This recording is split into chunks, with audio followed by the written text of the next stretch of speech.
Praise the lord. హల్లెలూయా. ఇంకొద్దిగా పైకి ఎత్తుదామా? హల్లెలూయా. ప్రభు మిమ్మల్ని దీవించి ఆశీర్వదించి బలపరిచి నడిపించిన దాకా వాక్యంలోకి వెళ్దాము. వాక్యంలోకి వెళ్ళే ముందు పాట పాడుతుంది. దానికన్నా ముందు ఒక చిన్న మాట మీతో పంచుకోవాలని ఆశిస్తున్నాను. ఏంటంటే ప్రభు మనకి తన సమస్తాన్ని ఇచ్చేసుకున్నాడు. తను తానే నిన్ను ప్రేమించి నన్ను ప్రేమించి తను తాను సిలువకు అప్పగించుకున్నాడు అని తెలిసిన మనము ఆయన యుద్ధకు వస్తున్నాము, రక్షణ పొందుకున్నాము. కానీ మనము ఆయనకి ఏం ఇవ్వగలుగుతున్నాం? ఈరోజు నీ ప్రభు నిన్ను ప్రేమించి నీకు రక్షణ ఇచ్చాడు. రక్షణ పొందుకున్నా నువ్వు నీ ప్రభుకి నువ్వు ఏమి ఇవ్వాలని వచ్చావు ఈరోజు ఇక్కడికి? మన ముందుంది సాక్ష్యం, ఆయన శరీరం, ఆయన రక్తం. దానిలో పాలిభాగస్తుడై ఉండాలని మనం కూడా ఇక్కడ దీనిలో మనం కూడా అందరు కలిసి దానిలో పార్టిసిపేట్ చేయాలని మనం వచ్చాము. దానికన్నా ముందు మనం ఒకటి గుర్తిస్తాం, ఆయన అయితే చేయాల్సింది చేశాడు, కానీ మన జీవితాల్లో మనము చేయాల్సింది చేయగలుగుతున్నాము.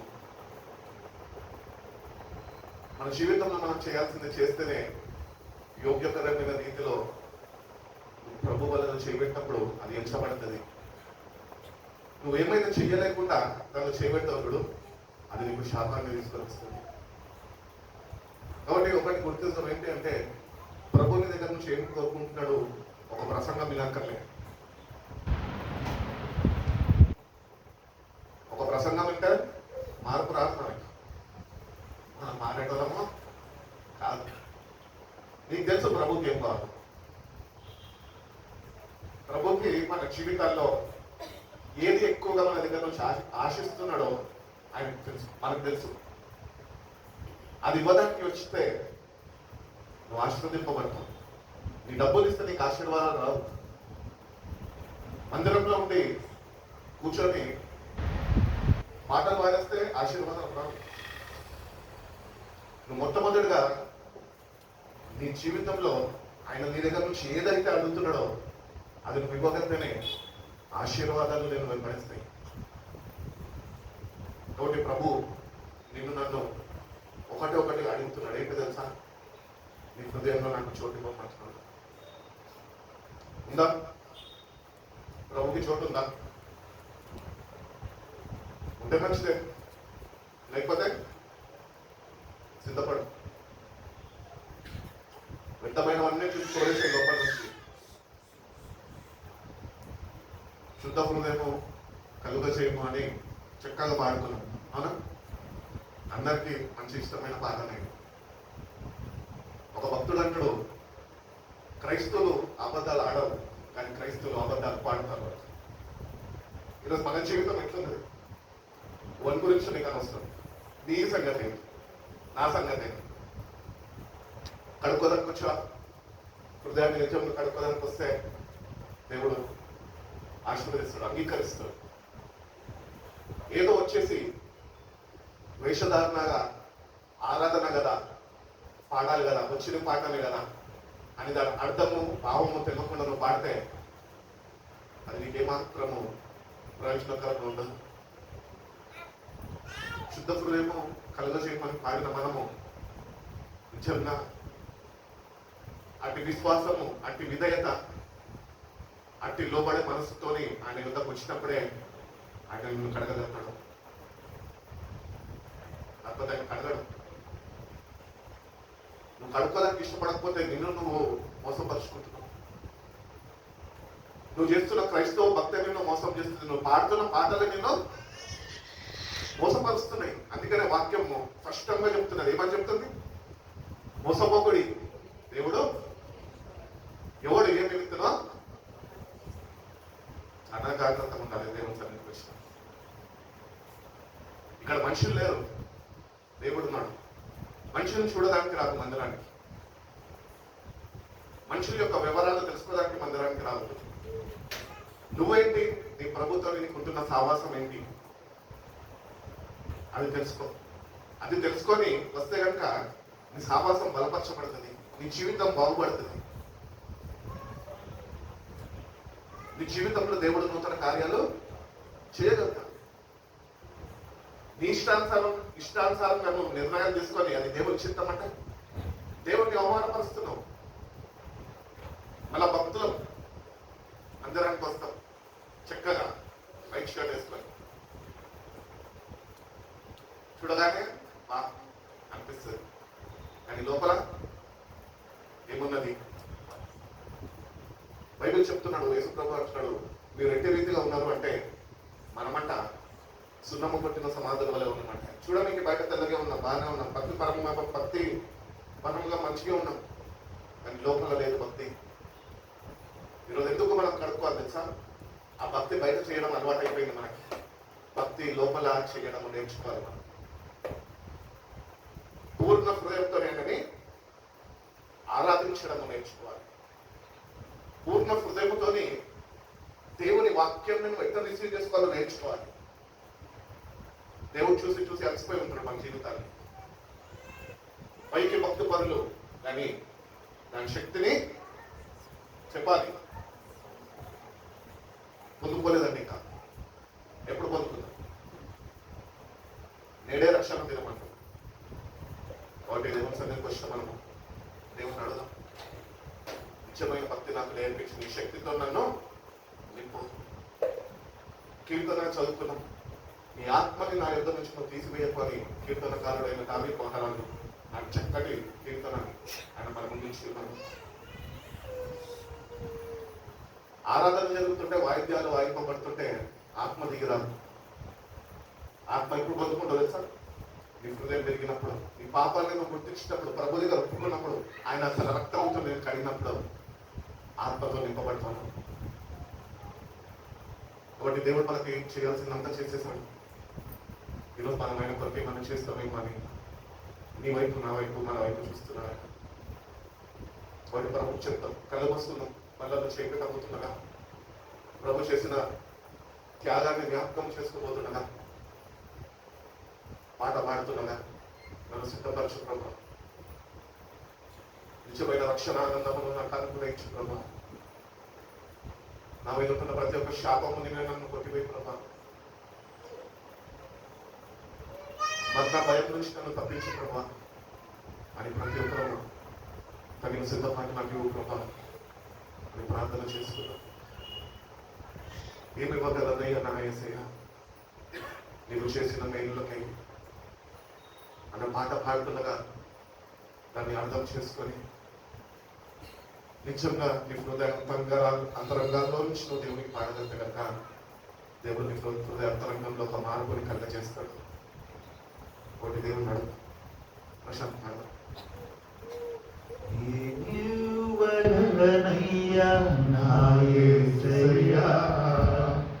నీవు చేసిన మేలులకై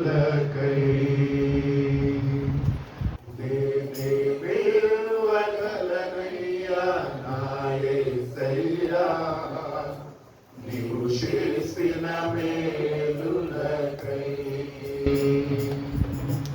నిన్ను గూర్చి లోకమంత సాగనా ఊపిరి ఉన్నంత వరకు పాడనా నిన్ను గూర్చి లోకమంత సాగనా ఊపిరి ఉన్నంత వరకు పాడనా నీవు మరగనయ్యా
వచ్చిన మీ అందరికీ ప్రభు యేసుక్రీస్తు నామములో నా హృదయపూర్వక వందనాలు తెలియజేస్తున్నాను. ప్రభు మిమ్మల్ని దీవించి ఆశీర్వదించి బలపరిచి నడిపించిన గాక.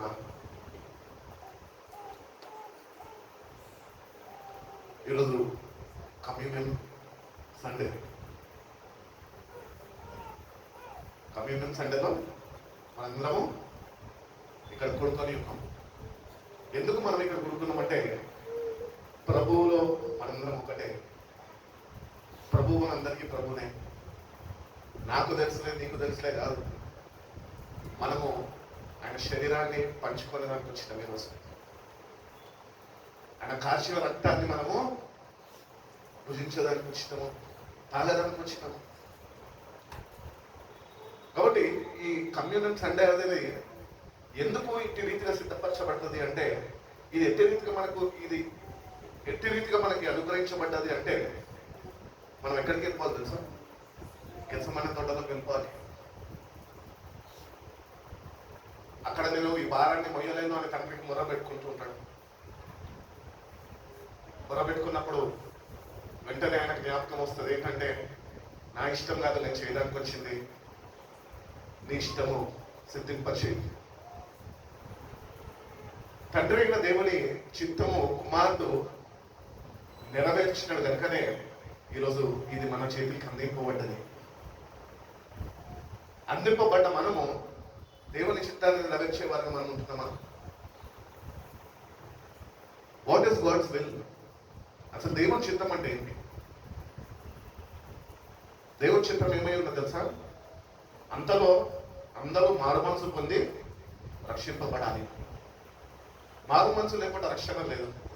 అదే బైబిల్ చెప్తుంది. కాబట్టి బైబిల్ చెప్తుండగా ఎవ్రీ కమ్యూనియన్ సండే మనం అటెండ్ అవుతున్నప్పుడు, మనం పార్టిసిపేట్ చేస్తున్నప్పుడు ఈ తలపులన్నీ ప్రభు మీద ఉండాలి. ఆయన చేసిన త్యాగం మీద ఉండాలి. ఆయన చేసిన త్యాగాన్ని మనం జ్ఞాపకము చేసుకుంటూ మనకి అనుగ్రహింపబడిన రక్షణ ఎంత విలువైనదో మనం నేర్చుకోవాలి, తెలుసుకోవాలి. తండ్రి యొక్క చిత్తము నెరవేర్పబడ్డది. ఈరోజు మనమైన బిడ్డలుగా పిలువబడుతున్న మనము ఆయన చిత్తాన్ని నెరవేర్చే వారికి మనం ఉంటున్నామా? వాక్యము చేత ఉతక స్నానం చేయబడాలని పత్రికల్లో భక్తుడు రాశాడు. ఎన్నో మార్లు మనం చదువుంటాం, కానీ జీవితంలో నిజంగా అది వర్తిస్తున్నదా? Are you being washed by the word of God? ఒకవేళ నిజంగా మనం కడగబడితే కనుక మార్పు అనేది మనం చూడగలుగుతాం. ఈరోజు మన జీవితాలు ఎందుకు ఇంటి రీతిగా ఉంటున్నాయంటే, చదివే మార్గంలో ఉన్నాం కానీ దాంతో మన జీవితాలు సరి చేసుకోలేని వారుగా ఉంటున్నాము.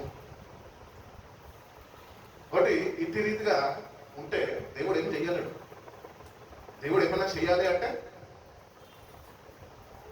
వాక్యం చేత జీవితాన్ని మనము సరిదిద్దుకోవాలి. దేవుడు ఆశించిన రీతిగా మారు మనసు చెందాలి. మారు మనసు అనుగ్రహింపబడితేనే అది నీకు ఇవ్వబడుతుంది. బాప్తిజంలో నీళ్ళల్లో మునగగానే మారు మనసు వచ్చేది. బోర్న్ అగైన్ ఎక్స్పీరియన్స్ అనేది ప్రతిదినము నీ జీవితంలో నువ్వు సాధకం చేయాలి. ప్రతిదినం you have to focus on the will of God. అట్టి రీతిగానే నీ వ్యక్తిగత మారు మనసు నిమిత్తము ప్రతిదినము మనము దాన్ని సాధన చేయాలి. అందరు మారిపోలేము, ఒకటిసారి మార్పు రాదు.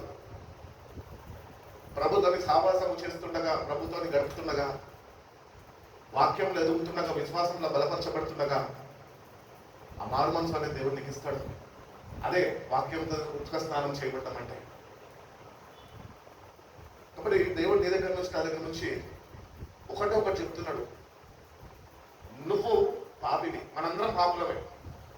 ఇది మన కొరకే సిద్ధపరచబడ్డది. ఎవరు వచ్చి దీనిలో చేయబడి తెలుసా? పాపాన్ని ఒప్పుకొని వారు వస్తారు ఇక్కడికి.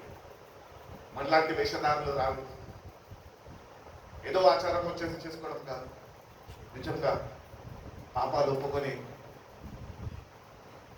ఆయన క్షమించి కృతజ్ఞత హృదయం నీకు అనుగ్రహించి అప్పుడు నువ్వు తీసుకుంటే ప్రభు యొక్క సంతోషము సమాధానం మీలో ఉంటుంది. ఈరోజు అన్నీ ఉన్నాయి. మనిషికి ఏం కరమైంది? సంతోషం లేదు, సమాధానము చెప్పాలి లేదు.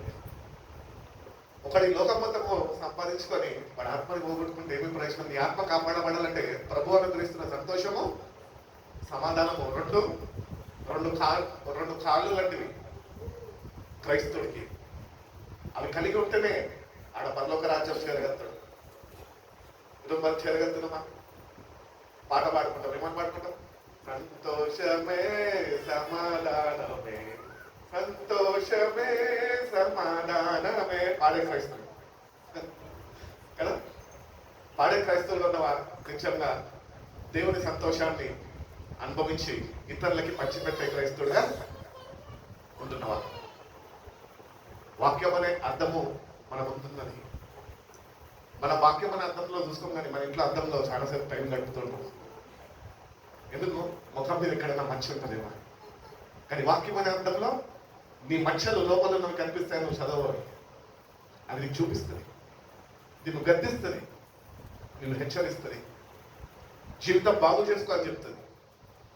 అందుకనే దాన్ని మనం ఎక్కువ ఆసక్తి చూపము, అంత సమయం గడపము. ఒకప్పుడు అనేటోళ్ళు ఏమనంటే ఆడవారు ఎక్కువసేపు అద్దాల ముందు కూర్చుంటారని. సరే, వాళ్ళని వాళ్ళు అలంకరించుకునేదానికి దేవుడు ఇచ్చిన అందాన్ని ఇంకా కొద్దిగా సరిగ్గా ప్లెజెంట్గా ఉండాలి అని వాళ్ళు కూర్చునేటోళ్ళు ఒకప్పుడు. కానీ ఈరోజు ఆడమ్మగా తేడా లేదు, అందరూ కూర్చుంటున్నారు అద్దాల దగ్గర. రోడ్డు మీద కూర్చొని చూస్తుంటే బ్యాచిలర్ పిల్లల్ని నేను చాలా మంది చూస్తుంటే కుర్రోళ్ళని. వాడికి ఉద్యోగం ఉందో సుద్యోగం ఉందో వాడికి ఏం తెలియదు, కానీ వాడికి ఒకటి తెలుసు. ఏం తెలుసా? వాడు అద్దంలో చూసుకున్నా సరిపోదు వాడికి. రోడ్డు మీద పార్క్ చేసి బండి ఉంటాయి చూడు, చాలా మీద చూసుకుంటాడు. అరే బండి నీది కాదురా అని ఒకసారి అన్నా అంటే వాడు ఏమంటాడు తెలుసా? చూసుకుంటే ఏమైంది అంటాడు. అది కూడా కరెక్టే. సో అందాన్ని, మన స్టైల్ని మనం అంత మంచిగా కాపాడుకుంటున్నాం, అంత శ్రద్ధ వహిస్తున్నాం. Then what about our salvation? దేవుడిచ్చిన రక్షణ విషయంలో ఎందుకు నువ్వు శ్రద్ధ వహించలేకపోతున్నావు? నేను ఒకటొకటి చెప్పగలుగుతా. నీ హెయిర్ స్టైల్ కానీ, నీ డ్రెస్ కోడ్ కానీ, ఇవన్నిటినీ ఎంత శ్రద్ధ వహించి నువ్వు చూసుకుంటున్నావో ఆ ప్రకారమే నీ ఆత్మీయత నువ్వు చూసుకుంటే, దాన్ని కాపాడుకుంటే కనుక నేను చెప్పగలుగుతాను పక్కన పరలోక రాజ్యానికి వెళ్ళిపోగలుగుతాం. వాటి శ్రద్ధ వహిస్తాం.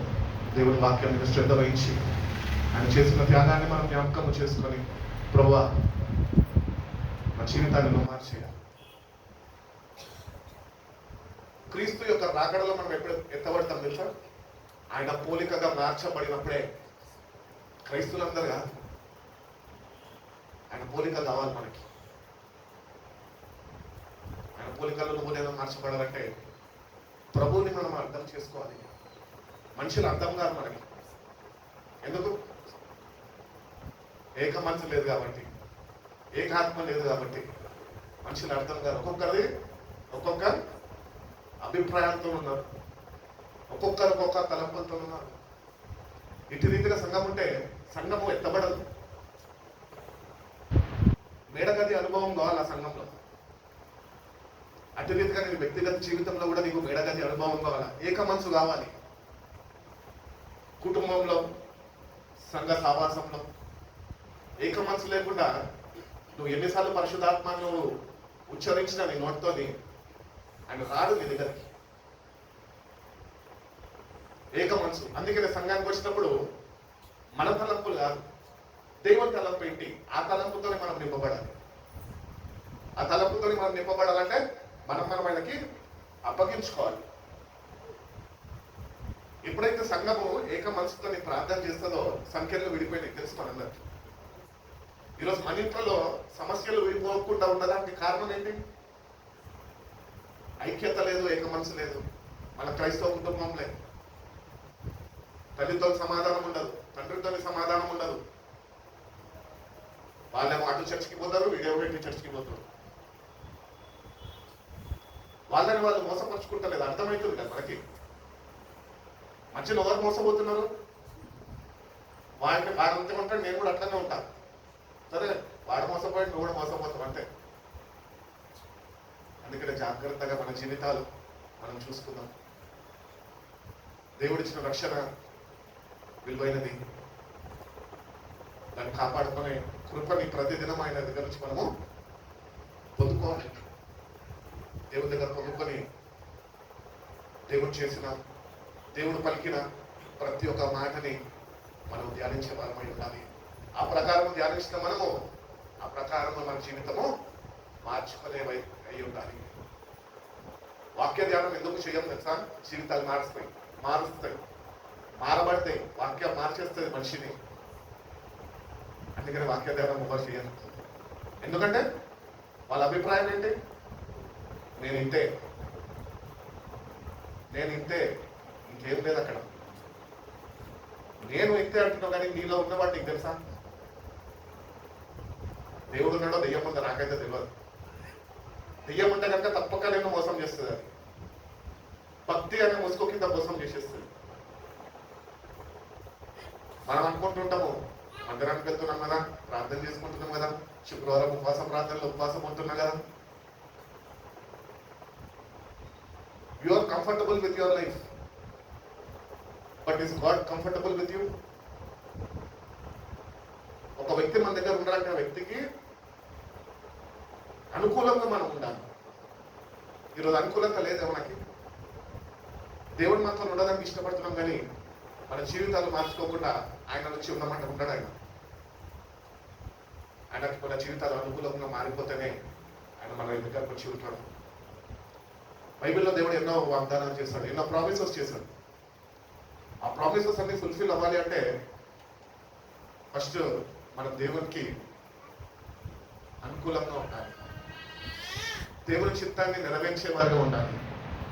దేవుని చిత్తమే మన జీవితంలో జరగాలి అన్న తీర్మానం కలిగిన వారిపై ఉండాలి. ఒకటి, దేవుడు మనం ఎంతగానో ప్రేమించాడు. నేటికి కూడా అంట బైబిల్ చెప్పుచున్నది ఏమనంటే, ఇంత చేసింది కాకుండా ఆయన నేటికి కూడా సింహాసనం మీద కూర్చోలేదంట, కానీ తండ్రి కుడి పాఠశాల కూర్చొని నీ నిమిత్తము నా నిమిత్తము జ్ఞాపన చేస్తున్నాడంట. మనం బహుశా అనుకుంటొచ్చు, ప్రభు మనతో ఉండే ఈ తిప్పలన్నీ ఉండవు కాదు కదా. అందుకనే మనం ఇట్లా అంటామనే మన గురించి తెలుసు కాబట్టి ఆయన వెళ్ళి మనకు ఆదరణకర్త అయిన పరిశుద్ధాత్మని మనతో ఉండడానికి పంపించి ఉన్నాడు. మరి ఆయన మనతో ఉండాలి అంటే నువ్వు ఆయన చిత్తం ఎరిగిన వాడిపై ఉండాలి, ఆ చిత్తము జరిగించేవాడిపై ఉండాలి, ఆ చిత్తము నీలో నెరవేర్చబడాలి. ఆయన రొట్టె తీసుకున్నాడంట. ఆ రొట్టె తీసుకొని శిష్యులతో అంటున్నాడంట, దానికి చక్కటి పేరు పెడతారు. ఏం పేరు పెడతారు? ప్రభు రాత్రి భోజనము, లేకపోతే ప్రభు అప్పగింపబడిన రాత్రి. ఈ పదాలన్నీ వింటున్నప్పుడు ఒక రియలైజేషన్ రావాలి, గ్రహింపు రావాలి. ఏంటంటే ఆయన తను తాను నీకోసం అప్పగించుకున్నాడే, మరి నీ జీవితాన్ని నువ్వు ఎందుకు ఆయనకు అప్పగిస్తలేదు? నీ జీవితం అప్పగించేసే ఆయనకి. ఎందుకంటే మన జీవితము ఆయన చేతికి అప్పగించకపోతే కనుక అది ప్రమాదంలో ఉంటుంది. నాకేమో కాదులే, నేను జాగ్రత్తగా ఉంటానని నువ్వు అనుకుంటావు, అది మోసం. ఎప్పుడు ఏమి సంభవిస్తుందో ఎవరికి తెలియదని బైబిల్ చెప్తుంది. కాబట్టి ఆయన నిన్ను నన్ను ఆయన రాజ్యంలో ఆయనతో యుగయుగాలు ఉండాలని ఆయన తను అప్పగించేసుకున్నాడు. ఈరోజు మనం చూస్తే, మన జీవితాలు చూస్తే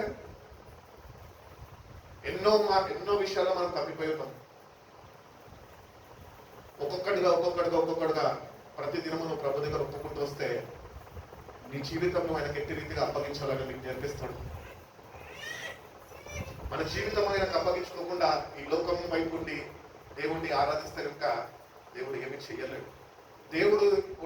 దేవుడిలో ఉన్న ఒక గొప్ప మనసు ఏంటి తెలుసా? ఆయన ఎవరిని బలవంతం చేసే దేవుడు కాదు. నీ అంతటి నీకు ఉండాలి.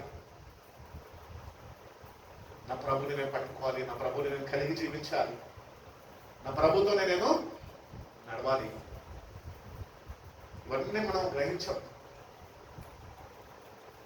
నేటి నుంచి సమయం ఉంది కనుక సమయాన్ని వినియోగపరచుకోక సమయాన్ని మనం పోనివ్వక దేవుళ్ళు ఎదిగే వారిగా మనం ఉండాలి అని దేవుడు ఎంతగానో ఆశిస్తున్నాడు. ఆ రొట్టెని తీసుకొని దాన్ని విరిచి నేను ఒకటి అడుగుతా ధ్యానిస్తున్నప్పుడు ఏంటంటే, ఎంతకాలం అయింది నువ్వు దేవుని సన్నిధిలో నిజంగా నీ గుండెలు విరిగి పశ్చాత్తాపడి ఏడ్చిన రోజులు ఎన్ని రోజులే? విరగొట్టబడ్డాడు, నలగొట్టబడ్డాడు సిల్వలో, అంతా తెలుసు మనకి. విరగొట్టబడ్డమా, నలగొట్టబడ్డమా? ఇవి రెండు నీకు అయితే చేతనైతేనే నిన్ను నువ్వు ఆయనకు అప్పగించుకున్నావు. ఏవో ఇయ్యలేదు, ఏవో ప్రభు ఆలకించలేదు అని చెప్పి ఏడవడం కాదు. మన స్థితి ఏంటి? ఒకవేళ నేను ఈ స్థితిలో నేను చనిపోతే నా పరిస్థితి ఏంటి, ఎక్కడికి చేరుకుంటా అన్న ఉనికి మనలో ఉండాలి. అటు రీతిగా లేకుండా ఆచార క్రైస్తులుగా ఆచార భక్తి చేసుకుంటూ వెళ్ళిపోతే అది నీకు ఏమాత్రము క్షేమం కాదు. అదే నీకు ఒక ఆపదను తీసుకుని వచ్చి పెడుతుంది. అదే నీకు ఒక ప్రమాదంగా మారిపోతుంది ఒక రోజు. కాబట్టి ఆయన ఆ రొట్టెని తీసుకొని విరిచాడు. దానికి సాదృశ్యం ఏంటి అంటే, ఆయన నీ కొరకు అటు రీతిగా విరిచబడ్డాడు. తిరిగిపోయినట్టు దీపంతా దున్నబడ్డదంట, పొలం దున్నినట్టు దున్నబడ్డదంట. కావాలంటే డీప్ సబ్జెక్ట్ లోకి వెళ్తే కనుక బైబిల్ చదివితే బైబిల్ కాలేజెస్ లో వాళ్ళు ఉన్నారు కదా, చదువుకున్న వాళ్ళు, జ్ఞానవంతులు ఉన్నారు కదా, దేవుని వాక్యంలో ఎదిగిన వారు ఉన్నారు కదా, వాళ్ళని అడిగితే దేవుని శరీరం అంట ఆయనకి ఏ రూపము ఏ సొగసైనను లేదు. నీ కొరకు నా కొరకు ఆయన కేవలము దెబ్బలు తిన్నాడు, గాయపరచబడ్డాడు అని మనం అనుకుంటాం. కానీ అసలు వాస్తవం ఏంటంటే, ఆయన నీ కొరకు ఆయన ఎట్లా నల్లగొట్టబడ్డాడు అంటే, మాంసపు ముద్దని వేలాడదీశారంట శిలువ మీద. ఫోటో చూస్తే ఈ ఫోటో కాదు అక్కడ ఉన్న సీను, ఇది మాయా. ఇది చూసి నువ్వు అనుకుంటావు ప్రభు ఇట్లా ఉన్నాడు, ఎంత హ్యాండ్సమ్ ఉన్నాడు చూడండి, మంచిగా ఉన్నాడు ప్రభు. నువ్వు చూసినట్టు ఆయన లేడు అక్కడ.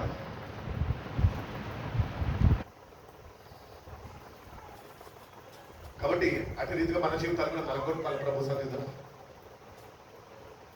అప్పుడే ఆత్మ బలము పొందుకుంటాం. ఆయన అట్టి రీతిగా తను అప్పగించుకొని అట్టి రీతిగా నలగొట్టబడ్డాడు కనుక నేను పునరుద్ధారణుడు అయితే రిలేషనాడు. ఆ శక్తిని పొందుకున్నాడు కనుకనే ఆ సిల్వలో నిన్ను నన్ను భరించగలిగినాడు. ఈరోజు మనం నలగొట్టబడము. క్రైస్తువులు నలగొట్టబడడానికి ఇష్టపడరు. మరి దేనికి ఇష్టపడతారు? 7 సీటర్ కారు ఉండాలి, ఇంట్లో లేని సోఫా ఉండాలి, పెద్ద స్క్రీన్ మా ఇంట్లోనే ఉండాలి, చర్చిలో వరకు ఉండకూడదు. అంత సుఖభోగానికి క్రైస్తువులు ఈరోజు అలవాటు పడ్డారు. వీటి క్రైస్తువులు పనుకరా చంపుతారా? ధనవంతుడు ఉన్నాడు, ఎంజాయ్ చేసిండు, ఒకరోజు సచ్చిండు, ఎక్కడికి పోయిండు? నరకానికి వెళ్ళిపోయిండు. లోకంలో మనం సుఖం అనుభవించడానికి పిలువబడలే కానీ మనము క్రీస్తు కొరకు శ్రమలు అనుభవించడానికి పిలువబడ్డము. శ్రమ పడే మనసు నీకుందా? ప్రభు కొరకు శ్రమ పడుతున్నావా? ప్రభు కొరకు నిన్ను నీ శరీరాన్ని నలగొట్టుకుంటున్నావా? ఉపవాసం ఉండి ప్రభుత్వ నీ సావాసంలో బలపరచబడుతున్నావా? ఒకరు లేకపోతే కనుక ఈ రోజు నుంచి నన్ను సుఖభోగాన్ని వదిలేసి ఇట్లాంటి విషయాల్లో మనం ఎంత శ్రద్ధ వహించాలి తెలుసా? నేను ఎట్లుంటా తెలుసా ఇట్లాంటి విషయాల్లో? ఎందుకంటే ఇది ఆత్మీయత. దీనిలో నేను ఎట్లుంటా తెలుసా? సుఖభోగాలు వద్దాలంటే బహుశా దేవుడు నాకు ఇచ్చి ఉండొచ్చు ఒక 3 లక్షల సోఫా సెట్, కానీ అది నేను అనుభవించకుండా నా కళ్ళ ముందే అది ఉంటుంది. కానీ నేను కింద కూర్చొని ప్రార్థనలు నలిగిపోవడమే, ఆయనకు అప్పగించుకోవడమా. అక్కడ కూర్చొని ప్రార్థన చేస్తే ఏమొస్తుంది? నొప్పి తెలియదు. మోకరించు, మోకాళ్ళ మీద ఎన్ని గంటలు ఉంటావు తెలుస్తుంది. తట్టుకోగలుగుతావా? ఒక 6 గంటలు మోకాళ్ళ మీద ఉండి ప్రార్థన చేసిన అనుభవం ఉన్నదా? పెద్దవారంటే అంటారు 60 సంవత్సరాలు దాటిన వాళ్ళు నాకు మోకాళ్ళ నొప్పులు అంటే. కానీ ఈరోజు ఆయుర్వేదం ఏంటంటే యవనస్తులకు కూడా మోకాళ్ళ నొప్పులు వచ్చినాయి. ఒక బ్రదర్ ఫోన్ చేసి చెప్తున్నా, నాకేమని తెలుసు అన్న ప్రార్థన ఏమైందిరా అన్న. అన్న ముఖాన్ని ఒప్పిలేస్తున్నాయి అన్నాడు. ఎక్కువ తిరగకరా గర్ల్స్ హాస్టల్ చెప్పా అని చెప్పిన. మరి ఇంకేం చెప్పాలి? నల్లగొట్టుకో, ప్రభు సమయంలో నల్లగొట్టుకో. నువ్వు నలుగుతేనే నీకు జీవ కిరీటం ఇస్తాడు దేవుడు. నువ్వు నలగకపోతే నీకు జీవ కిరీటం అనుగ్రహింపబడదు. అందుకనే ప్రభుని మనం ధ్యానించాలి. ఆ వాక్య ధ్యానంలో హృదయము బద్దలవుతుంది. నీ పాపం ఏంటో నీకు తెలుస్తుంది. వాక్యము నీ పాపాన్ని ఎత్తి చూపుతుంది. ఆ పాపము ఎత్తి చూపినప్పుడు ఫోన్ వస్తుంది. ఎందుకంటే క్రైస్తవులు ప్రార్థన చేసినప్పుడు ఫోన్ తీసుకెళ్తారు కదా. ప్రభు ఆత్మని తీసుకెళ్ళారు. ఆత్మని కలిగి ఉంటారు. ప్రార్థనలో ఫోన్ తీసుకెళ్తారు. థింగ్ అనగానే ప్రార్థన ఆగిపోవాలి అక్కడ. ఇంటి క్రైస్తవ జీవితం ఒకవేళ మనం జీవిస్తుంది కనుక ఎన్నటికీ మనం ప్రభు దగ్గరికి చేరలేము. వాటి మన జీవితాలు ఎట్లా ఉన్నాయి ఒక్కసారి మనం ఎగ్జామిన్ చేసుకుందాం, స్వపరీక్ష తీసుకుందాం. ఒకసారి ప్రార్థనకి వెళ్తున్నప్పుడు కేవలం నువ్వు దేవుని వాక్యము, నీ చేతిలో ఒక పుస్తకము, పెన్ను తప్ప ఏముండదు నీ పక్కన. ధ్యానించు, వాక్యం ధ్యానించు, ప్రభువుని ధ్యానించు. ప్రభువుని ధ్యానిస్తే నలగొట్టబడడం ఏంటో తెలుసుకుంటుంది. ప్రభు వాక్య ధ్యానము నీకు లేకపోతే ప్రభు నీ కొరకు ఎట్టి రీతిగా నలగొట్టబడడం తెలుసుకోలేదు. అందుకనే ప్రకటన గ్రంథంలో వీళ్ళు మహాశ్రమలు నుంచి వచ్చినారట. వాళ్ళు దేవుని చిత్తాన్ని ఎరిగి నిజమైన మార్పు చెంది ఇంకా జీవించిన కొద్ది కాలము ప్రభు మీద గురి కలిగి జీవించినారు కనుకనే ప్రభు వాళ్ళ గురించి అంటున్నాడు, వీళ్ళు మహాశ్రమలు అనుభవించి వచ్చినారు. వాళ్ళ వస్త్రాలంట వాళ్ళు గొర్రెపిల్ల రక్తంతో ఉతుక్కున్నారంట. ప్రభు నీ కొరకు నా కొరకు ఎట్టి రీతిగా నలిగిపోయినాడు తెలుసా. మనము కొద్దిసేపు ప్రార్థన చేయడానికి అలసిపోతాం. ప్రభు పరిచర్య స్టార్ట్ చేసినప్పటి నుంచి 3.5 సంవత్సరాల పరిచర్యలో ఆయన స్టార్ట్ చేసినప్పటి నుంచి బైబిల్ ప్రకారం మనం కోణంలో ఆలోచిస్తే కనుక ఆయన ప్రతి రాత్రి ప్రార్థనలోనే గడిపాడు. ఎవరి కొరకు? పాపులైన నా కొరకు, పాపులైన మన కొరకు. గెత్సమనే తోట, ఇస్రాయల్ దేశంకి వెళ్ళినప్పుడు ఆ తోటను చూస్తే కనుక అక్కడ చూడాలి. అక్కడ రెడ్ కార్పెట్స్ లేవు కూర్చోడానికి, మోకరించడానికి సాపయ్యాలి. అక్కడ ముళ్ళ తిప్పలు, భయంకరమైన కాయలు కదిలించే వంటి రాళ్ళ మధ్యలో ఆయన నిన్ను నన్ను ఎంతో ప్రేమించి ఆయన రాత్రంతా ప్రార్థన చేశాడు. ఎంత భారంగా ప్రార్థన చేశాడంటే ఆఖరి గంట ఆయన చెమట కూడా రక్తంలో మారిపోయిందంట. నేను ఎంత ప్రేమించాడు అర్థమవుతుందా ప్రభు? అంత ప్రేమించిన దేవుడిని నువ్వు ఎంత ప్రేమిస్తున్నావు ఈరోజు? ప్రేమించగలుగుతున్నామా? లేకపోతే పాఠాలతో సరిపెట్టుకుంటున్నామా? నేటికన్నా ఒక చిన్న ఉనికి కలిగి మనం నలగొట్టుకున్నాం. వారంలో 8 దినాలు ఇచ్చాడు దేవుడు మనకి. 7 దినాలు ఇచ్చాడు. 7 దినాలు అన్నం తినేటువంటి ఏమంటారు ఈ భాషలో చెప్పండి? 7 దినాలు దేవుడు నీకు ఇచ్చాడు. 7 దినాలు నువ్వు అన్నం తింటున్నావు. నేనేమనాలి? తిండి పోతు అని. ఎందుకంటే ఇచ్చిన ఈ బండిని ఒక్క నిమిషం కూడా రెస్ట్ ఇవ్వాలి. తింటానే ఉన్నావు, అనుభవిస్తానే ఉన్నావు, ముందుకు వెళ్ళిపోతానే ఉన్నావు. ఉండు, నలగొట్టు శరీరాన్ని. ఒకరోజు ఉపవాసం ఉండు, తినడం ఆపేయి. అది నీకే మంచిది. రోగాలు రాకుండా కాపాడబడతావు. ఈరోజు ఎందుకు మనిషికి ఇన్ని రోగాలు ఎందుకు వచ్చినాయి ఈ లోకంలోకి?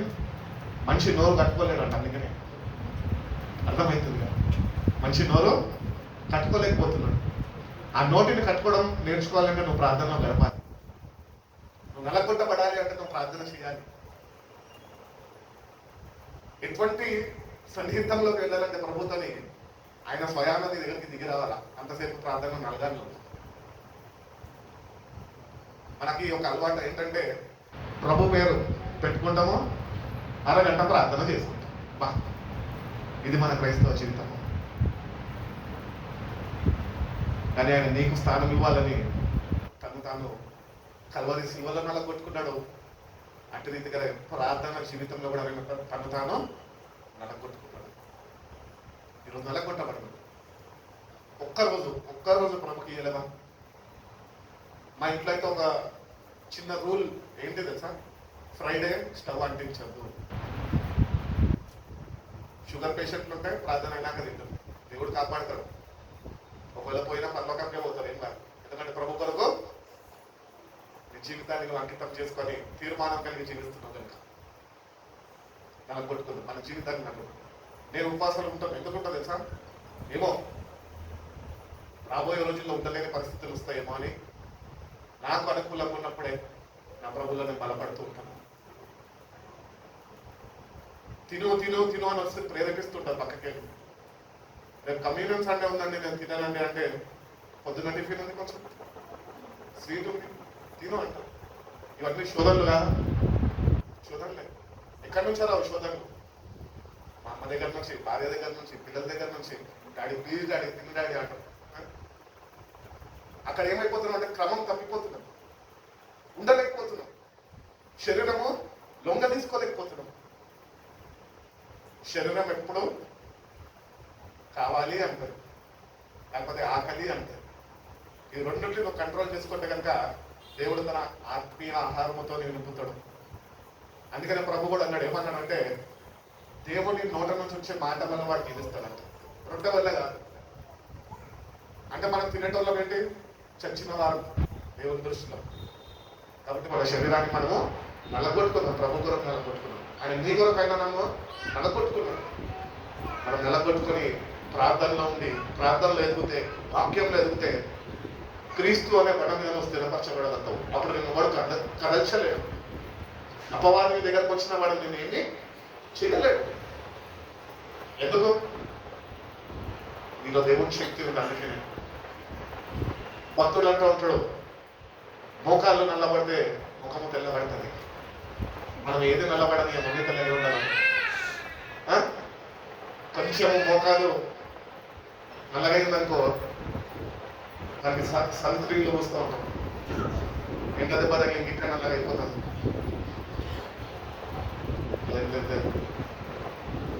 ఈ లోకంలో దేవుని బిడ్డలుగా, దేవుని ప్రతినిధులుగా ఉండాలి. క్రీస్తు స్వరూపము మనం ధరింపజేసుకొని అటు రీతిగా నలుగుతున్న ఈ లోకానికి మనము ఆయనని చాటి చెప్పగలుగుతాము. ఈరోజు ఆయన నిజంగా చాటి చెప్పాలి. మనం నా బాధ్యత, దేవుడు అప్పగించిన బాధ్యత. దాని మనుషులు మనం చూస్తే ఆయన చూడగలుగుతున్నాం. మనం క్రైస్తవులమే కదా, మనందరం క్రైస్తవులమే. క్రీస్తు నామాన్ని ధరించుకున్న క్రైస్తవులు మనం. ఇంటి రీతిగా కాదు భక్తి.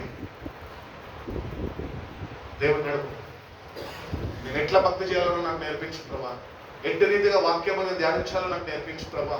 ఎట్టి రీతిగా దాన్ని నేను అనుసరించి నడుచుకోవాలో నాకు నేర్పించు ప్రభా అని ప్రార్థనలో నలుగుతేనే, నీ మోకాలు అరుగుతేనే ఈ లోకము నీలో క్రీస్తుని చూడగలుగుతుంది. But you fast and pray so that you will not fall into temptation. దాని నెక్స్ట్ ఏమంటాడు? ఆత్మ సిద్ధమే కానీ శరీరము బలహీనమైనది. ఆత్మ విషయంలో శ్రద్ధ వహించడం కానీ శరీర విషయంలో చాలా శ్రద్ధ మనకి. చాలా అంటే చాలా. అదే దేవుని మీద ఉంటే మా జీవితాలు ఎందుకు ఇట్లుంటాయి? మనం ఎందుకు మీటింగ్లు పెట్టాల్సిన అవసరం ఎందుకు ఉంటుంది? మనం చూస్తే కదా మనుషులు దేవుడిని చూస్తున్నట్టే కదా వాక్య ప్రకారం. కాబట్టి మన జీవితాలు నలగొట్టుకొని ఆ రొట్టెని విరిచిన రీతిగా నలగొట్టబడు. మోకాళ్ళకి పనిచెప్పు. ప్రార్థనలో గడపడం నేర్చుకో. ప్రార్థన చేయడం కాదు, ప్రార్థనలో గడిపేవాడిగా ఉన్నాను. మా అమ్మ కొత్తగా హైదరాబాద్కి వచ్చినప్పుడు, పెళ్ళైనప్పుడు మా అమ్మకి ఇక్కడ తెలంగాణలో ఒక ఆత్మీయ తండ్రి గారు ఉండేవారు, ప్రసాదరావు గారు. ఆయన చక్కటి సాక్ష్యం. 10th క్లాస్ ఫెయిల్ అయిపోయి ఇంటికి పోతే నాన్న ముందు తలెత్తి ఎట్టి రీతిగా చూపించాలో, నా ముఖం ఎట్లా మా నాన్నకు చూపించాలని ఆ భయంతో బాత్రూంలోకి వెళ్ళి బాత్రూంలో ఉన్న యాసిడ్ బాటిల్ తాగేసి హాస్పిటల్లో అడ్మిట్ అయిపోయినాడు. హాస్పిటల్లో అడ్మిట్ అయిపోతే డాక్టర్స్ వచ్చారు, ఎమర్జెన్సీ కేసు వచ్చింది, అందరూ వచ్చేసారు కాపాడడానికి. డాక్టర్స్ అందరూ వచ్చి ఆయన చూసినా ఒకటే అన్నారంట, ఈ మనిషి బ్రతకడు, ఎందుకంటే ఆయన తాగింది మామూలే కదా. ఆయన ఏం తాగాడు అనుకుంటున్నారు? చెడుని క్లీన్ చేసే ఒక యాసిడ్ తాగేసాడు కనుక పేగులన్నీ కాలిపోయినాయి, చచ్చిపోతాడు ఈయన అని చెప్పేసి డాక్టర్స్ చేతులు ఎత్తేసాడు. చేతులు ఎత్తేసి ఏంటి అంటే ఆయనకుంటున్న విశ్వాసాన్ని బట్టి ఆయన ఒక అన్యుడు కానీ దేవుడు వైపు చూశాడంట. దేవుడు వెంటనే హాస్పిటల్ ఆయన దర్శించి చెప్పాడంట, ప్రసాదరావు నువ్వు చనిపోవు, నువ్వు నా కొరకు వాడబడతావని. అంతే. ఆయన గురించి ఎందుకు చెప్తున్నా తెలుసా? అదే ఆయన సాక్ష్యం. ఆ సావాసంలో మా అమ్మ ఆత్మీయ తండ్రిగా ఆయన దగ్గరికి వెళ్ళి ప్రార్థనలు ఎదిగేది. మేమందరము ప్రార్థనలో ఉండాలి అని మమ్మల్ని తీసుకొని వెళ్ళేది. సో ఆయన గురించి నేను ఎందుకు చెప్తున్నా అంటే, ఆయనది ఒకటే ఒక పని. హాస్పిటల్ నుంచి బయట వచ్చినాక పెద్ద హాల్ ఉంటుంది, ప్రేయర్ హాల్ కట్టించుకున్నది. ఆ ప్రేయర్ హాల్లో కూర్చొని ఆయన పొద్దున్న 4 గంటల నుంచి 11 వరకు, మళ్ళా ఒక అరగంట కొద్దిగా రెస్ట్ తీసుకొని మళ్ళా 2 గంటల నుంచి మళ్ళా సాయంత్రం 6 వరకు, మళ్ళా 6 అయిపోయినాక మళ్ళా ఒక అరగంట రెస్ట్ తీసుకొని మళ్ళా రాత్రి 9 నుంచి మళ్ళా 3 వరకు ప్రార్థనలో గడిపేటాడు. కఠినమైన ప్రార్థన జీవితం ఉన్నదానికి, బలమైన ప్రార్థన జీవితం, భయంకరమైన ఉపవాసాలు చేస్తూ కూడా దేవుడు ఆయన సాక్షిగా విలువైన పాత్రగా మార్చుకున్నాడు. ఆయన ఒక్కరు కాదు, తను దేవుడికి సమర్పించుకొని ఆ ప్రార్థనలో గడపడాక క్రీస్తు కొరకు కొన్ని లక్షల మందిని సంపాదించాడు. నేటికి కూడా సంఘం ఉంది, ఆయన లేడు. ఒక్క మనిషి ద్వారా, ఒక్క మనిషి సమర్పణ ద్వారా అనేక ఆత్మలు రక్షణలోకి వస్తాయి. ఆ ఒక్క మనిషి ఎవరో కాదు, మనమే. దేవుని రాజ్యము నీ ద్వారా నా ద్వారా విస్తరింపబడాలి అది దేవుని చిత్తము. ఉద్యోగం వస్తే ఇల్లు బాగు చేసుకోవడం దేవుని చిత్తం కాదు. నువ్వు ఉంటున్నావు, నీకు తెలిసి ఎట్లా ఉండాలి అంటే బాగు చేసుకో. నేను దేవుని చిత్తం ఏమై ఉన్నది? నీ ద్వారా, నీకు ఇవ్వబడిన ఈ జీవితము ద్వారా ఆయన రాజ్యానికి నువ్వు ఒక విలువైన పాత్రగా పారిభాగస్తులుగా ఉంటారు. నిన్ను బట్టి ఆయన రాజ్యము ఎదగాలి, అనేకుల లోపలికి నడిపింపబడాలి. ఇవన్నీ మనము కూర్చొని ఆలోచించి ధ్యానించగలిగితే కనుక నిజంగా మన జీవితాన్ని మనం ప్రభువుకు అప్పగించేసుకుంటాం. ఇవన్నీ నువ్వు చేయలేకపోతున్నావు అంటే ఇంకా అప్పగింపు ఏంటో నీకు తెలుస్తలేదు. నేటికన్నా మన జీవితాన్ని ఆయనకు అప్పగించుకుందాం. కాబట్టి ఆయన అంటున్నాడు, తీసుకున్న రొట్టెని విరిచాడంట, అది వాళ్ళకి ఇచ్చి వాళ్ళకి చెప్పాడంట, ఇది నా శరీరం, మీ కొరకు కొట్టబడ్డది. ఇప్పుడు సంఘంలో అందరం సమానమే, మనందరికీ ప్రభు ఒక్కడే, మనందరం తినేది ఆయన శరీరమే. కానీ బాధాకరమైన విషయం ఏంటి అంటే, ఏక మనసు లేదు, ఏకాత్మ లేదు. ఒక్కొక్కరు ఒక్కొక్క అభిప్రాయాల ప్రకారము, ఇష్టాల ప్రకారము నడిపింపబడుతున్నారు. ఆయన శరీరాన్ని, ఆయన కాల్చిన రక్తాన్ని మనము తెలియకుండానే అవమానపరుస్తున్నాము. కాబట్టి ఇంకేమాత్రము, అందుకని అంటున్నాడు, నీ వల్లనే కదా నా నామము దూషింపబడుతున్నాను. ఇంకెంతకాలం? ఒక్కరోజన్నా నీకు ఇవ్వబడిన జీవితంలో ప్రభు నిన్ను బట్టి సంతోషించడం, ప్రభు నిన్ను సంతోషించాలంటే ప్రార్థన జీవితం కలిగి ఉండాలి. ప్రార్థన చేసేవాడుగానే ఉండదు. పెట్టుకో క్యాలెండర్, నెల రాగానే క్యాలెండర్ చూసి క్యాలెండర్లో ఫిక్స్ అయిపో, ఇన్ని అవర్స్ నేను ప్రార్థనలో గడపాలి, ఇన్ని అవర్స్ నేను ప్రభుత్వమే ఉండాలి.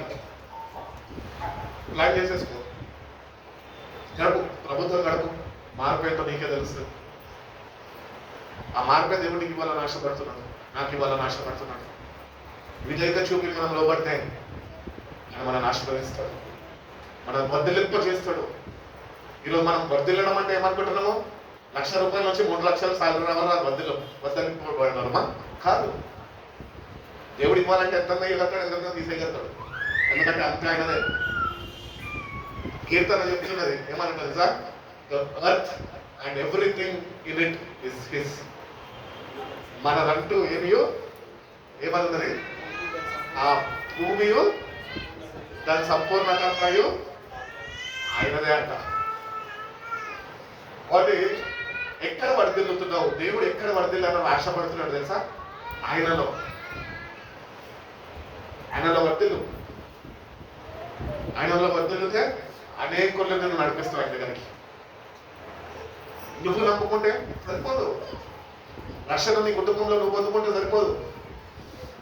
నువ్వు పరలోకంలో ఉండి ఆయన నరకంలో ఉంటే బాగుంటుందా? అక్కడ నేను చెప్పుకున్నప్పుడు వినలేదురా బాబు అని నెత్తి నోరు కొట్టుకునే ఛాన్స్ ఉంది అక్కడ. అక్కడ వారికి ఇక్కడ వారికి సంబంధం లేదన్నాడు లాజరు ధర్మంతుడు కథలో. చెయ్యి, ప్రార్థించి కుటుంబాల గురించి ప్రార్థించి, నీ వ్యక్తిగత జీవితం గురించి ప్రార్థనలో పెట్టుకో. అంశాలు తీసుకొని ప్రార్థన పెట్టుకో. ఏదో పేరుకి కాదు, సంపూర్ణమైన సమర్పణతో నువ్వు కానీ చేయగలిగితే నీ జీవితంలో మార్పు దేవుడు కలుగజేస్తాడు. కాబట్టి we are all eating the same bread. ఇప్పుడు అందరికీ కమ్యూనల్లో రొట్టె క్రీస్తు యొక్క శరీరం అని ఇస్తాం. నీదొక కలర్, నాదొక కలరా? అందరికి ఒకటే ఇది పడుతుంది కదా. మరి అట్లాంటప్పుడు దేవుడిని మనం ప్రేమిస్తున్నామని చెప్తున్నామే, మరి సంఘానికి వచ్చినప్పుడు ఏదో ఏమో మనసులేదు. ఇంకా ప్రభుని అర్థం చేసుకోలే, అంతే. ప్రభు ఏంటో నీకు తెలియదు, కానీ ప్రభుని ఆరాధిస్తున్నాం. ఎంత మోసంలో బతుకుతున్నాం మనం. బైబిల్ క్లియర్గా చెప్తుంది. ఏమని చెప్తుంది తెలుసా? నీ హృదయం మోసకరమైనది, వ్యాధి గలది, భయంకరమైన వ్యాధి గలది. అదొకటి చాలా నేను నాశనానికి గురి చేయడానికి. అందుకనే క్రైస్తవుడంట వాక్యముతో ఎదగాలంట, వాక్యంతో కడగబడాలంట. కన్నీళ్లు విడిచాడు ప్రభు. ఈరోజు నువ్వు కన్నీళ్లు విడుస్తున్నావా? నిజంగా నీ మనసు మీద నువ్వు చేపెట్టుకొని చెప్పగలుగుతావా? అనవసరమైన వాటికి నేను ఏడుస్తలేదు, కానీ ఆత్మీయత జీవితం వరకు నేను ఇంకా ప్రభు దగ్గర కన్నీళ్లు కారుస్తున్నాను చెప్పగలుగుతున్నావా?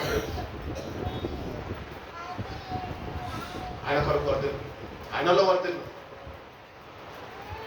ప్రభు అన్నాడు. అందుకనే ఏమని అన్నాడంటే, మొదట నా నీతి రాజ్యాన్ని మీరు ఎత్తుకండి, తర్వాత అన్ని ఇస్తాడు. ఉద్యోగం కావాలంటే ఉద్యోగం ఇస్తాడు, అందమైన భార్య కావాలంటే అందమైన భార్యను ఇస్తాడు, సంతానాన్ని ఇస్తాడు. నీకు ఎట్లా పోషించాలో ఆయన బాగా తెలుసు. మనం ఏమనుకుంటాం తెలుసా? కాదు నాకు 80,000 వస్తుంది కాబట్టి నా ఫ్యామిలీని నేను ప్లాన్ చేసేసుకోవాలి. It is not the will of God. కొన్ని దేవుడిని ఆశీర్వదించి నీకు ఉద్యోగం ఇచ్చాడు. What are you using that money for? Lakh భాగం దేవునికి ఇచ్చేస్తున్నావు, బాగానే ఉంది. ఎందుకంటే ఏమైనా కోపం దిగొచ్చేస్తుందేమో అని భయం, లేకపోతే మాస్టర్ గారు అడుగుతారేమో అని. నేను అటువంటి మాస్టర్ని కాదు, దేవుడి కృపను బట్టి. ఒకరికి ఇచ్చే మనసే పెట్టాడు, కానీ దేవుడు ఒక దగ్గర తీసుకునే మనసు పెట్టలే. 80,000 ఉద్యోగం వస్తున్నప్పుడు 8,000 రూపాయలు దర్శన భాగం తీసేసినాక మిగతా డబ్బు ఎంత ఉంటుంది చెప్పాలి?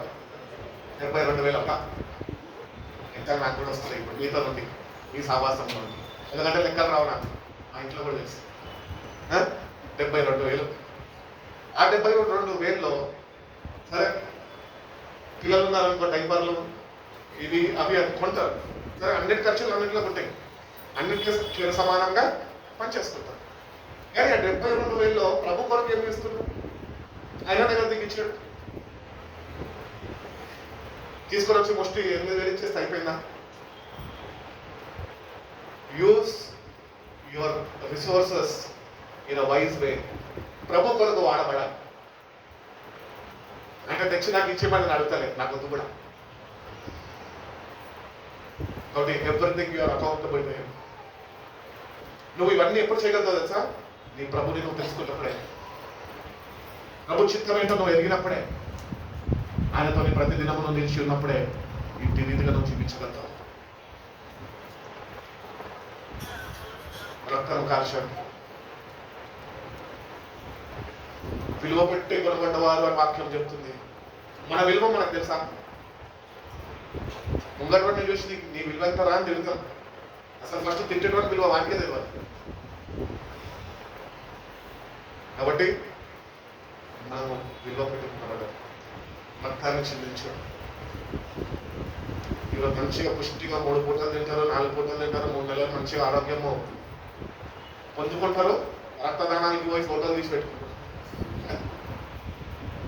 ఫూలిష్నెస్.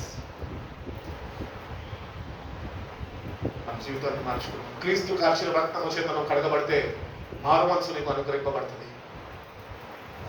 అప్పుడే రక్షణకి విలువ ఉంటుంది. నీ విలువను తెలుసుకున్నప్పుడే దేవుని విలువ నీకు తెలుస్తుంది. నీ విలువ నీకు తెలియకుండా నువ్వు దేవుని ఎట్లా తెలుసుకుంటా, దేవుని యొక్క విలువ ఎట్లా తెలుసుకోవాలి. కాబట్టి లెట్ us examine ourselves. ఇంకా కొన్ని నిమిషాలు మనం ప్రభు యొక్క శరీరం రక్తంలో మనం అందరం పాల్గొనబోతున్నాం. ప్రభు ఇది నిజమే కదా, విన్న మాటలన్నీ ప్రతి ఒక్కటి నిజమే కదా, అంటే గ్రహింపున్న దయచి నా జీవితాన్ని మార్చే నిజమైన మారుమనసు రక్షణ ఆనందం నాకు దయచి. ఈ లోకంలో నాకేమవుతుందో నాకు నువ్వు కావాలి అని ఆయన పడుకుంటే కనుక దేవుని జీవితాన్ని మారుస్తారు, ఆశీర్వాదకరంగా దీవెనకరంగా అని నేను నిలుపుతాను. ఏ అపాయము, ఏ శోధన, ఏ అపవాది మీ దగ్గర రాకుండా నా దగ్గర కాసి కాపాడతాడు. దేవుడు అప్పటికి మనందరికీ అనుగ్రహించి మన తరచి నడిపించిన దాకా కనుమొస్తున్న చిన్న అర్థం చేసుకుంటాం. పరిశుద్ధుడు ప్రేమ కలిగిన యాగోబ తండ్రి నాయన మమ్మల్ని ఎంతగానో ప్రేమించారయ్యా. మీ ప్రేమని అయినా మేము అర్థం చేసుకోలేని వారుగా మేము ఉంటున్నామేమో అయ్యా, మమ్మల్ని దగ్గర క్షమించండి. మీ ప్రేమని అయినా అర్థం చేసుకునే కృపను మాకు అనుగ్రహించండి. మీ సన్నిధిలో నిలిచి ఉంది ప్రభా, నీతో నేను సావాసంలోనైనా ఆత్మీయతలో ఎదిగే కృపను మా ప్రతి ఒక్కరికి మీరు దయచేయండి. మా విలువెంతో మాకు తెలియపరచండి ప్రభా. రక్తం పెట్టి కొన్నవయ్యా, నన్ను రక్షణలు ఇచ్చినవయ్యా, కానీ ఎట్లా కొనసాగించాలో నాకు నేర్పించయ్యా అని అడుగుతా ప్రభుని. నీ భక్తుడులోనయ్యా, నీ భక్తి నిన్ను మోసం చేయనియద్దు. నామకార్థ భక్తికి ఫుల్ స్టాప్ అయితే చేయరోజు పశ్చాత్తాపడు, కన్నీళ్ళు విడువు దేవుని సన్నిధిలో మార్పు నాలో పుట్టించయ్యా. నిజమైన మారు మనసు నేను పొందుకోవాలి ప్రభా. అటు రీతిగా నేను ప్రయాసపడతా ప్రభా నీ సన్నిధిలో. అటు రీతిగా ప్రార్థనలో నేను గడుపుతా ప్రభా. నీ వాక్యంలో నేను అటు రీతిగా ఎదుగుతా ప్రభా. నీ మనసు ఎక్కడ నేను తెలుసుకుంటా ప్రభా. అలా తీర్మానం కలిగి దేవుని దగ్గర కానీ నీ జీవితాన్ని సమర్పించుకుంటే కనుక నూతన కార్యాలు జరిగిస్తాడు. ఏవేవో దేవుడు చేస్తున్నాడని అవి దేవుడు చెప్తామనుకొని దేవుడు చేసాడని చెప్పడం కాదు, సాక్షాత్ కాబట్టి మన చింత ఎంతో విలువైనవి. ఆయన విలువను మనం తెలుసుకునే ప్రయాసంలో మనం ఉండాలి. అటువంటి కృప మనకు దయచేయకుండా ప్రతి విధమైన శాపాన్ని, దోషాన్ని నేను తుడిచివేయకుండా నీ ఎదుట నీ సన్నిధిలో నిన్ను ఆరాధిస్తుండగా ఆత్మతో సత్యముతో ఎట్టి రీతిగా ఆరాధించాలని నాకు నేర్పించుకోవా. ఆత్మలో పాడడం నాకు నేర్పించుకోవా. ఆత్మలో ప్రార్థన చేయడం నాకు నేర్పించు ప్రభా. నా నామకార్థ ప్రార్థన జీవితం నాలో నుంచి తీసిపోయి ప్రభా సహాయపడదాం దేవుని. ఆయన సహాయం చేయకపోతే మనంతో మనం ఏమీ చేయలేము. అటువంటి కృప అందరికీ అనుగ్రహించానయ్యా. మీరే మాకు తోడుగా ఉండండి. ఒకసారి మా స్థితిని మేము జ్ఞాపకం చేసుకొని, ఇచ్చిన రక్షణను మేము జ్ఞాపకం చేసుకొని మీ యొక్క వచ్చి ప్రభా. పాపులైన మేము ఒప్పుకుంటున్నాం ప్రభా. క్షమాపణ కొరకు నీ యొద్దకు వచ్చి ఉన్నామయ్యా. నీ యొద్దకు వచ్చిన వారిని త్రోసివేసే దేవుడు కాదు అని వాక్యం సెలవిస్తుంది కదా. నన్ను బాగు చేయ్యా, నా మనసుని మార్చయ్యా, కన్నీటి ప్రార్థన నాకు నేర్పించయ్యా, మోకాల జీవితంలో నన్ను నడిపించు ప్రభా. నీతో నేను ఇంటి మీదుగా నేను సమయము గడపాలో నాకు తెలియపరచు ప్రభా. అటు సహవాసంలో నిలిచి ఉండే నిలకడ ఆయన హృదయము మనసులో పుట్టించేయాలి. నూతన కార్యం జరిగించు ప్రభా. అందరినీ నేను మీ చేతులకి సమర్పిస్తున్నాను. మీరు మాకు తోడుగా ఉండండి. మీరు ఎక్కడ మమ్మల్ని భద్రపరచుకోండి ప్రభా. ఎక్కడైనా మేము నాశనానికి గురి కాకుండా ప్రతినిత్యములైనా మీ వైపు చూస్తున్నాను. నా తలంపులన్నీ నీ తలంపులుగా ప్రభా, నీ తలంపులన్నీ మా తలంపులుగా మార్చేసి ప్రభా, మీ మీద దృష్టి పెట్టి ముందుకు కొనసాగే కృపను ప్రతి ఒక్కరికి మేము దయచేస్తున్నామని ఇచ్చిన శ్రేష్టమైన రక్షణ కూడా నీకు వందనాలు చెల్లిస్తూ యేసయ్య పరిశుద్ధ నామములో ఈ ప్రార్థన వేడుకుంటున్నాం ప్రార్థన కరెక్ట్ 12:48 అయింది. సమయానికి రండి మందిరానికి. మందిరంలో టైం వేసుకుంటే కొద్దిగా మారుతాయి. అయితే వర్తకి అయినాక కన్వీనెన్స్ సర్వీస్ నాకు ముందుగా ముగించుకుందాం అందరికీ